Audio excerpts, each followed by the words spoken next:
Listen, if you're serious about your destiny, be serious about fighting. But I'm telling you, I don't know what I've activated, I don't know what I did, but something began to happen in my life. The year 2022, I see every problems you can think about. This young black boy went through it. Name them, and I check it off.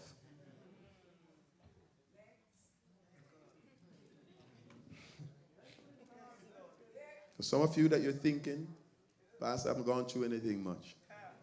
You see, there's some of us in this room that you see sitting beside you. The reason why we dress so nice and look so nice is because we know how to wear problems.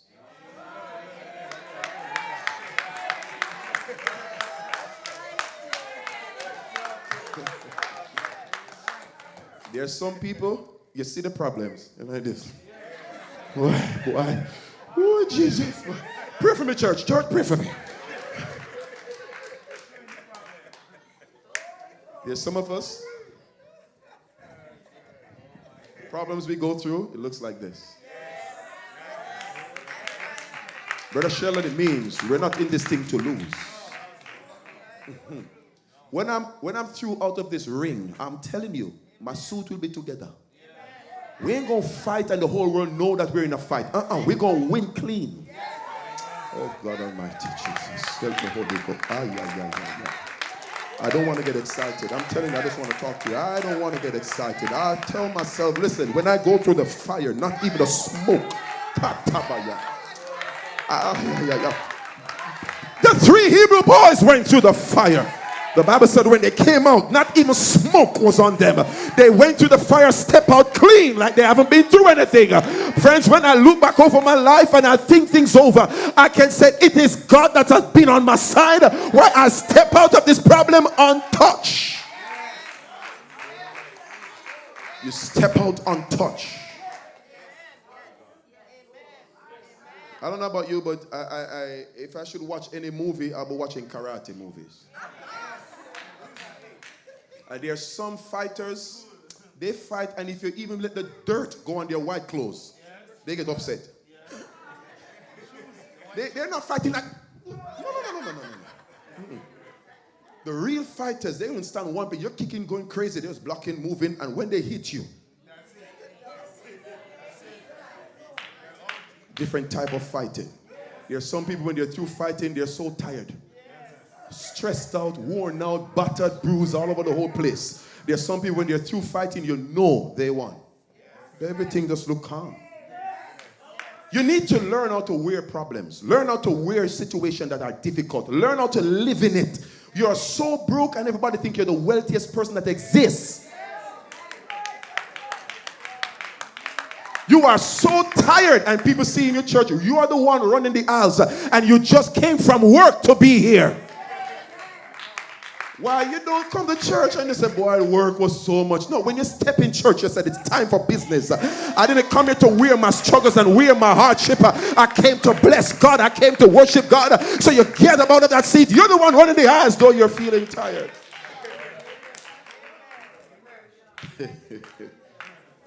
There are days when you feel like you ain't want to preach to nobody. You don't want to talk to nobody about no Bible. But Jeremiah said every time he chooses to not say the word, he said he feels like fire shut up in his bones. Something empowered him, something fire up inside of him and said, keep going, Jeremiah. There are many days you don't feel like going to work, but when you think about where you're going, it puts fire on your inside. The Bible said, write your vision down and make it plain. So when you read it, you may run when you read it. There's something about looking into your future that will fire you up even in your days of distress. Think about the glory that's beyond this victory. Think about the glory that is beyond this struggle. And let that expectation motivate you in your today's journey. There are many days it's my tomorrow that motivates me. It's believing in tomorrow. Believing that I will not be like this all my life. I will not be stuck in this grave all my life. I am coming out of this situation. And that is what becomes a motivation. Oh God, I'm running out of time. Now, brothers and sisters, there's what is called fake strength and real strength. You know, everything in this life got the fake version. You got fake money, right? You got fake Christians, fake pastors, fake plant, fake friends. Everything comes with a fake version. You also have fake strength. Strength. You ever see people that look strong when you do something to them, be like, what? I thought you were strong. But listen to me carefully. There is no real strength without real problems. If you want to have real strength, prepare for real problems. God cannot entrust great things in the hands of people that is assumed to be strong. They must be tried and proven. He will not trust me with anything great if he doesn't allow me to go through the trial. Now listen to this about trials. You never know when it's coming and what is coming. Thank God for the school system. Sometimes the teachers, they kind of be kind and tell you, listen, we have tests next week. But I tell you this much, what they're going to give you, you don't know. If they let you know before the test, that's cheating. The teacher don't come to you and say, listen, we're going to do a test next week, and this is the questions I'm going to be giving. When you're going to be tested, you won't know what is coming. So you need to learn to expect the unexpected if you want to develop. Secondly, when you're being tested, the teachers go silent. The teachers in front of you telling you, okay, answer it this way. No, this is not the way. Wait. No. The teachers are over there. Sometimes they're in the restroom chilling. Sometimes they come and they sit and eat, drinking their pina colada, and then just looking around, making sure everybody's okay, making sure you're not cheating. They're not there to tell you what to do. They're there to try to see what you will do. You want God in your life to try you. You want him to make you. You want to be whom he desires for you to be. Friends, be prepared for the trial to come unaware. You're just living your life, doing good, pressing, going on great, and all of a sudden, poof. Wait a minute. What wrongs did I do? No, it's just test time. And then that time now you begin to pray hard. Jesus, help me, oh God. And he's silent on you. Pray. Lord, deliver. Lord, come through. This thing must pass. God, give me grace. Father, where are you? Help me, God. Give me strength. And nothing has been said to you. If there's anything that has been said, it is silence. Quietness. And then he's watching you. And you think that he's not there. You think he's not paying attention. Not because the teacher is not talking to you, mean that he's not in the exam room. Huh? Not every time when you're going through tough times, you will hear the voice of God. But be it known, he's there with you. And if he's there with you, he's observing. Let me see what he'll do. Oh, please don't fail this test. There are many days when I'm going through situations and I could feel it in myself that God is saying, Demetri, don't fail. You feel it on your inside, like you just know God is saying, don't fail. He's watching me to see how I'll perform.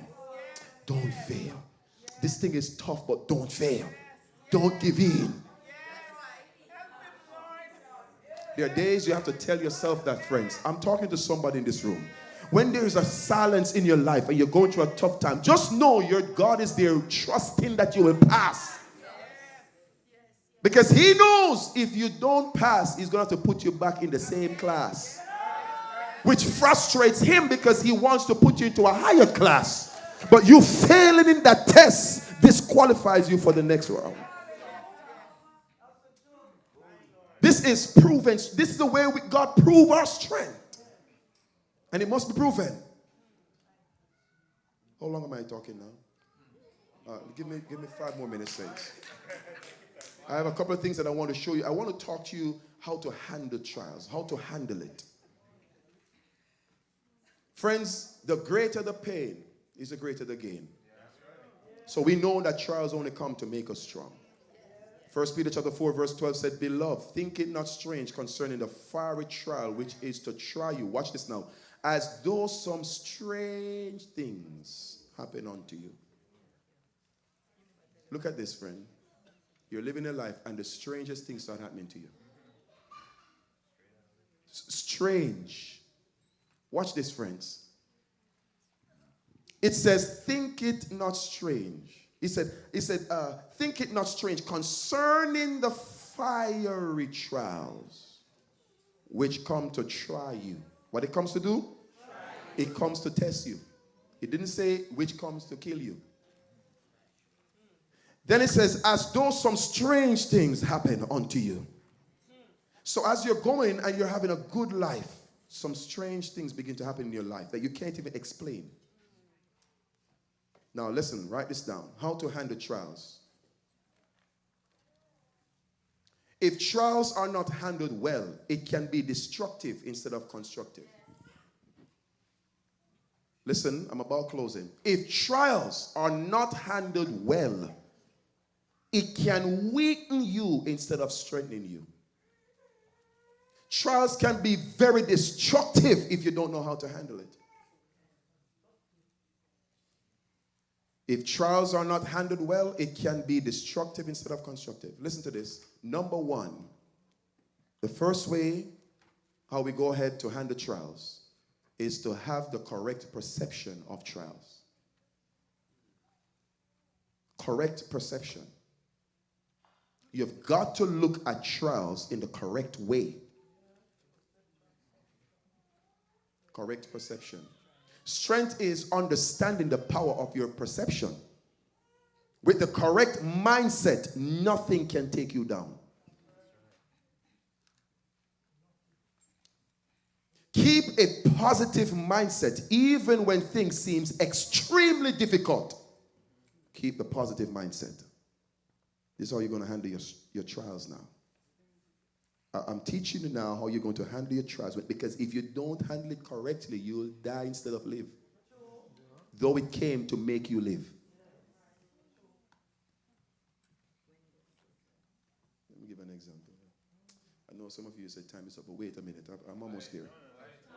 You're trying to push weights to build muscles, and you take up this 200 pound of weights, and they didn't teach you how to push it. You don't know what to do with it. You can push that thing up, and instead of it building your muscles, it destroys your chest. Your ignorance caused this to happen to you. Number one, they will tell you, don't try this heavy one. Start small. They have to teach you how to handle trials. Don't take up things in your life that's bigger than you. Measure yourself. Know what you can handle. It's not that you're not going to be very great, but you don't start very great. You start small. Are you following me? So your Jesus taught you that you should learn to be faithful in a few things, and I'll make you ruler over much. So to handle trials, the first thing you need to understand, friends, is that you need to know yourself. Know what you can handle and what you can't handle. Now, this is one thing I do know. That because of my understanding of God's love in my life, I understand that he will not put more on me than I can bear. So if it is something that is coming upon my life now, it's because he sees I can bear it. Are you following me? So it doesn't matter what trials you're going through. If you are going through it, if it's there in your life, your God have already measured you. A good trainer will come and check you and see what you made. When I just started going to the gym, I have a personal trainer. And I wanted it because I didn't want to go into the gym and then work randomly. You know, like something, I just need to go push irons. I said, I don't do anything with ignorance. Otherwise, I'll be spending the next 4 or 5 years building, and when by the time you all see me, half of me big and half small. Right? But I said, teach me. I need to know what to do. So I thought he was going to start me off building muscles. God, that's what I'm here for. He started me off running. I said, bro, what does running have to do with muscles? He started working me out on all different areas that I'm not even expecting. Why? He said, you think it's just to come here and just grab metal and just push. You have to be taught, you have to be trained how to climb to that level. And then he tests me to see what I can handle. Go try that. And if he see me shake, he said, put it down. We're good. And all he's doing is testing me before he begin to work me out. This is what a wise trainer will do now. Now, I don't know about you, how you view your God, but I know he's wise. So anything that comes to my life, I know you've already tried me. He tests me out. With other situations that were around. Other situations. And then you see this heavy one comes upon you. He said, I know you, man. You can't handle it. Why? Because God said, I will not put more on you than you can bear. Now, there are some of us that it is not God that put more on us. We put it on ourselves. If the trainer said, don't lift 200 pounds, it will break your muscles. And you said, I want to prove to you that I am strong. You will destroy yourself by ignorance. So there are many things that it is not, there are a lot of things, it's not God that added to ourselves. Listen, you should have faith, but you need to measure your faith. Because as much as I know I have faith, right, that I'm going to be something great one day, just like how you believe, right?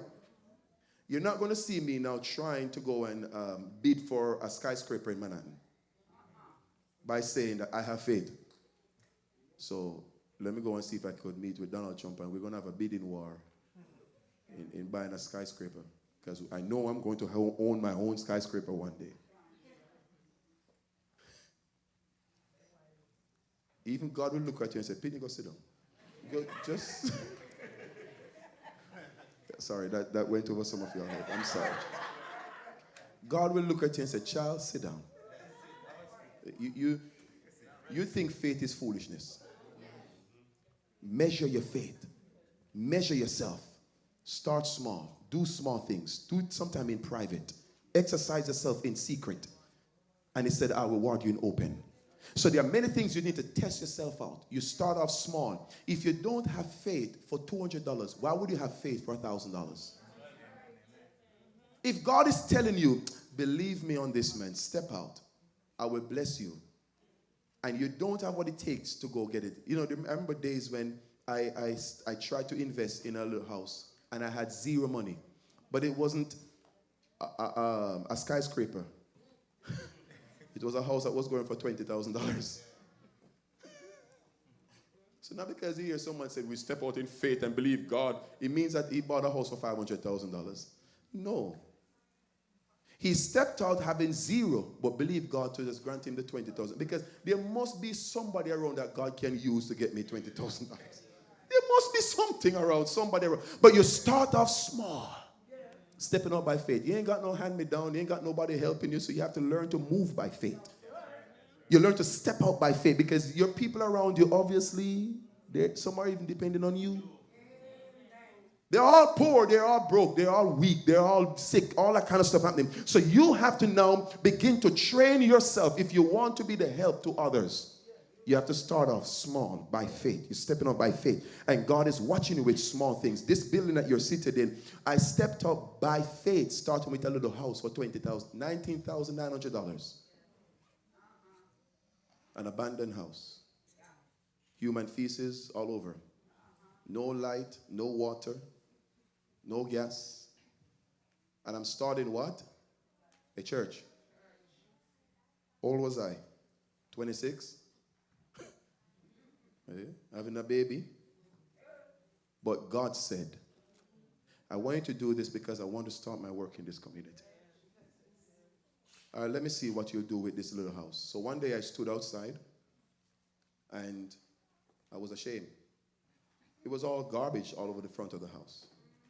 I mean, it's an abandoned block in the time of recession. So you know that ain't nothing nice. Burnt houses, abandoned block. In the front of the house, you see a pile of garbage, you see maggots, all that kind of stuff.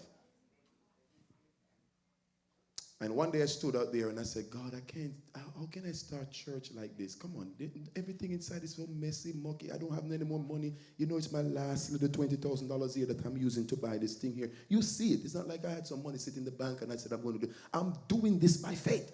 I'm just trusting your voice. And I stood right there. And the Lord said, are you ashamed of me? And I said, no. He said, and I want you to start the church in the condition. Now, this may not be the counsel that, people that are teaching about church planting, they may not give these counsels, right? because it may not be the best way and the best approach if you're going to start off something. But I'm just giving you my experience, because I didn't have like a bunch of people behind me, funding me, saying, Demetri, you can do it. I'm here to back you. As a matter of fact, I have more people tearing me down in my little vision. A little vision. Everyone say a little vision. Pay attention. I'm about you. But with that little vision, you have a lot of people tearing you down. Say all kind of things about you. And I have people that's pastors that stepped around, and sometimes I just leave certain things alone, man.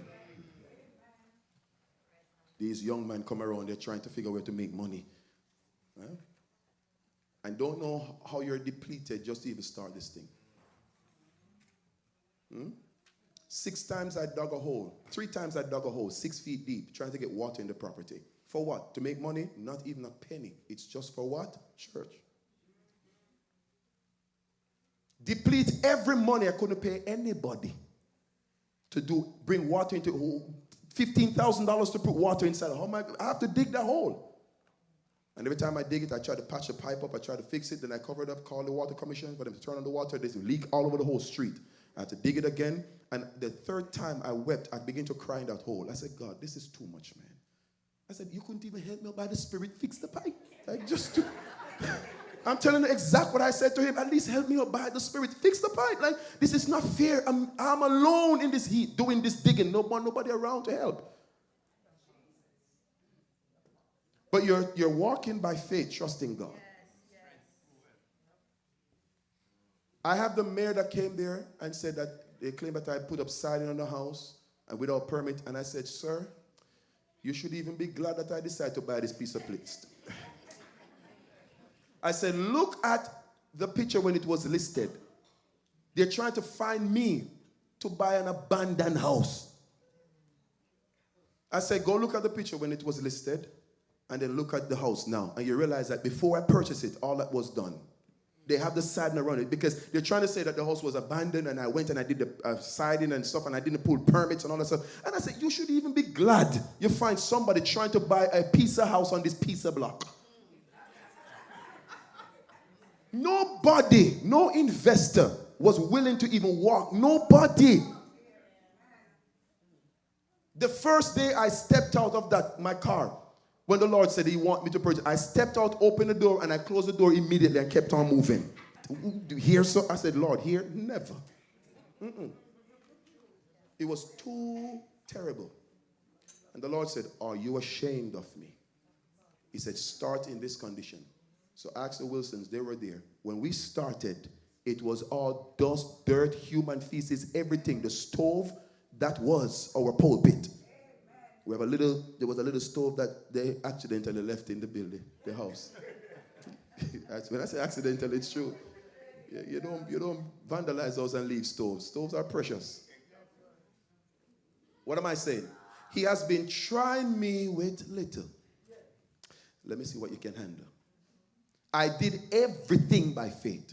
Everything. I told the church, I don't want you all to pay a bill in this church. I said, every time we collect $50, every time we collect $100, whatever we collected, it will go in savings. I said, I'll pay the taxes, and whatever we have to do, I'll do it.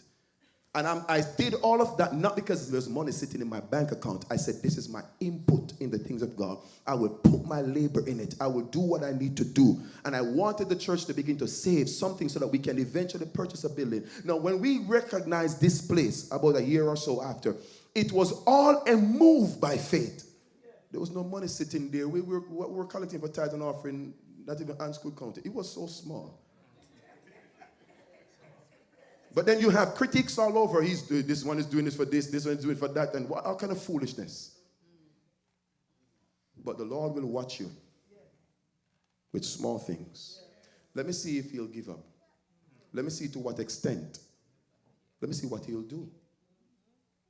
And I purpose in my heart to never quit. And from that until this day, that's all I'm doing. I keep going by faith every time. And every time I go by faith, I am more strengthened. And the more you're strengthened is the more you can handle. Stop praying for God to give you the trailer load of blessing. Ask him to give you one by one, droplets. Some of you want to win the lotto, and right now if I ask you, what would you do with the money? You don't know. As a Christian, some of you may say, well, I shouldn't be desiring to win the lot. I am giving you a little testimony to explain to you what I'm referring to about the trying of your faith. The Lord will start off with you small, and He do test runs with small things. And because of that training, I could have risked trying to purchase this little house in front for the church parking lot. Risk it. When I say risk it, I mean I stood in the parking lot when the attorney called me, the realtor called me, and they said, Mr. Williams, we're at the closing to close on the little house, the same little one that y'all see before y'all come in here. Because we want to have parking. We want to extend parking lot. We're trying to build that building. We want to extend parking lot. You're in a community where every house is close. You don't have land space. And I risk it so much where what I said, I stood in the parking lot. And they said, Mr. Williams, we're at the attorney. They're at the closing, waiting for me to come with $240,000. Look at me. Nada. Zero. Not they're nowhere close $240,000. And I said to the attorney, I'll be there in a few. I don't even know who I'm going to call. I don't know where I'm going to go. I stood right there on Payne, right in the front, right on Payne Avenue, right there in front of the Tree Family House. And I told him, I said, sir, okay, not a problem. I'll be there in a few. Just give me a minute, all right? I'm heading down there. And I hung the phone up. And I said, no, talk. No, you guys laughing. I stood there and I said, no, Lord, speak. And I just stood like this, in the street. And then he said, call this person. I said, okay. Took the phone. I signed nothing. The man said, meet me, I have a cashier's check for the $240 for you. Just like that. No, I'm not exaggerating. Nobody is going to look at you and give you a loan for $10 without writing. Let me be more realistic. You have to at least sign something quickly.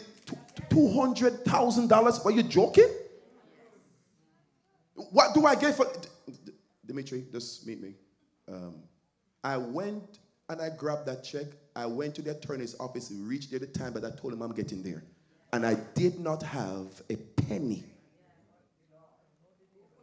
Now, you're not just going to get up and do that. Your spirit has to be trained to take those risks.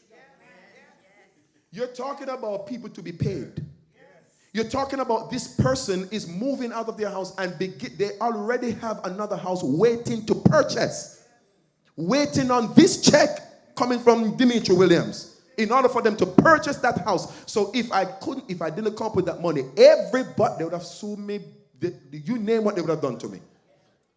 Attorneys are waiting. Realtors are waiting. The sellers are waiting. And there are other people from the seller's side that is trying to purchase another property that's also waiting.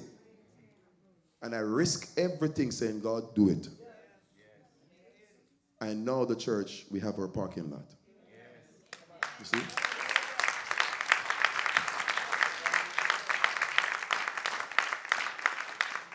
But let me tell you this, friends.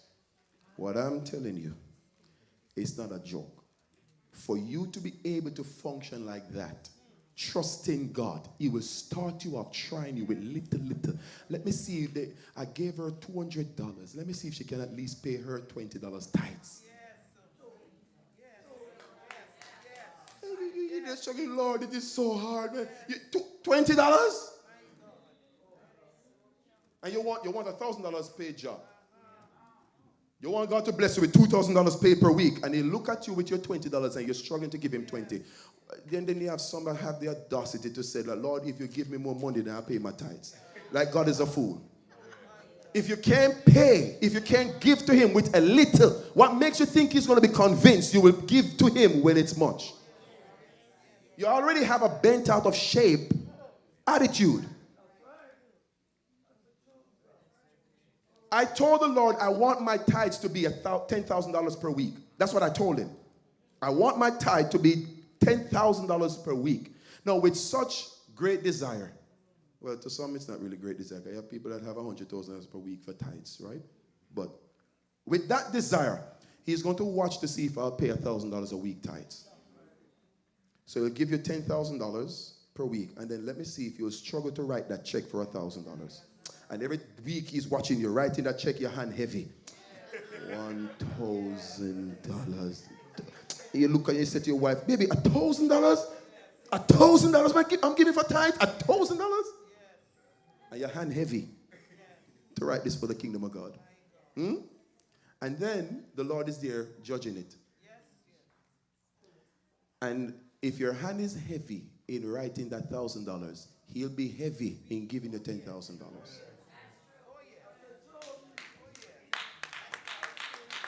Listen to me, brothers and sisters. Learn to be faithful with a few. Your God will make you ruler over much. Before he gives you much, your strength must be proven. Proven strength. Let me start by saying this. After correct perception, to handle trials. Number 2, think more and speak less. When you're going through trials, I said, speak more, think more, and speak less. We have too many people that keep yapping when they're going through trials. Shut up. Spend time thinking. Write this down. Listen or read inspirational information when you're going through trials. Listen inspirational information. Sometimes just put in your earpiece and just sit on your bed and listen. Sometimes you fall asleep with these positive things going in through your spirit. And what's happening to you is that unconsciously you're being empowered. Because information, traffic, I talk to you all when I'm in this Bible study, we're talking about the spirit, soul, and body. Information traffic through your body, your ear gate or your eye gate, whichever, and it enters into your spirit or into your subconscious mind. Have you ever learned a song that you didn't study? There are many reggae songs I know. Yes, Pastor. And there's not one of them I sit to practice or studied. But because it's been playing in my community every day, it's been registered in my subconsciousness, and then one day you have to catch yourself to not sing it. Some of you don't want to confess. It's all right. I ain't got nothing hiding. You see yourself even singing a song. But when did I practice this song? You did not intentionally practice it. But unaware. You don't have to study something, brothers and sisters, for it to be in you. If you're just listening to it, if it's just passing through the airwave and your spirit collected, your spirit can collect information that your physical structure, your physical body is not aware of. So you eventually find certain things in you and you didn't intentionally put it there, but you sit down and because conversation was going on or certain singing was going on, it registered in your subconscious mind. And then there are days it comes from your subconscious mind to your physical mind, and then that's when you catch yourself and said, when did that get into me? It's because it went through your ear gate even without your permission. You look at certain things. You look at a woman and you see her nakedness. Lust enters you from your eye gate. Somebody says certain things to you and your inner man get corrupted because it traffics through your ear gate. So if you want strength, this is what you do. Practice to learn to sit down and listen positive information. Let it go through you. You will even fall asleep. It doesn't mean it's not entering you.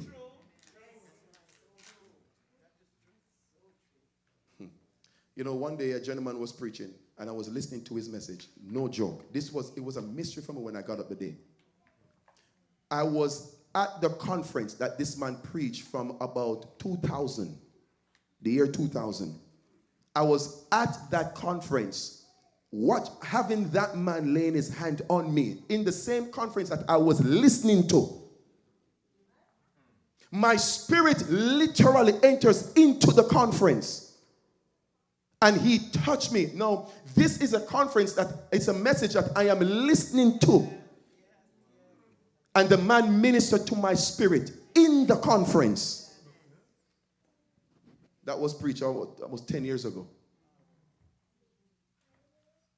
We need to understand what happens to our spirit when we give it into certain things. When you listen to certain information, all kind of things can be happening to your spirit. So even when you're falling asleep, have some inspirational information. Have some good information trafficking through your spirit. Because this trial requires strength. And you need this information to be lodged in your spirit. Because when trials come, you cannot be strong in your head. You have to be strong in your spirit. Because when things are just in your head, when pressure comes, it flies out. But when it's rest in your spirit, you will know how to balance yourself. Why? Because it is your spirit that is strengthened. It's not just your head knowledgeable. So that's number 3. Number 4, pray and meditate often when you're going through trials. What did I say? Pray and meditate often when you're going through trials. I'll stop here. The last is never be impulsive. You want to know how to handle trials. Never be impulsive. Slow down. Think a lot. Process it a lot. And whenever you make a decision, you're sure about the decision.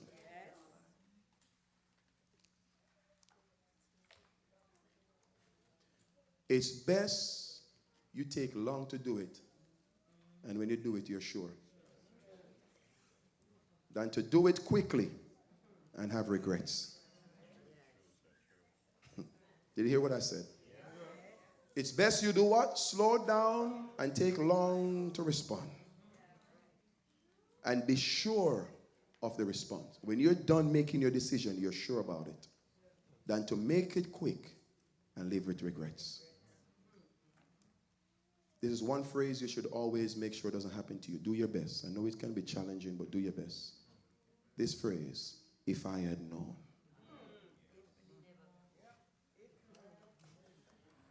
If I had known, I would not have done this.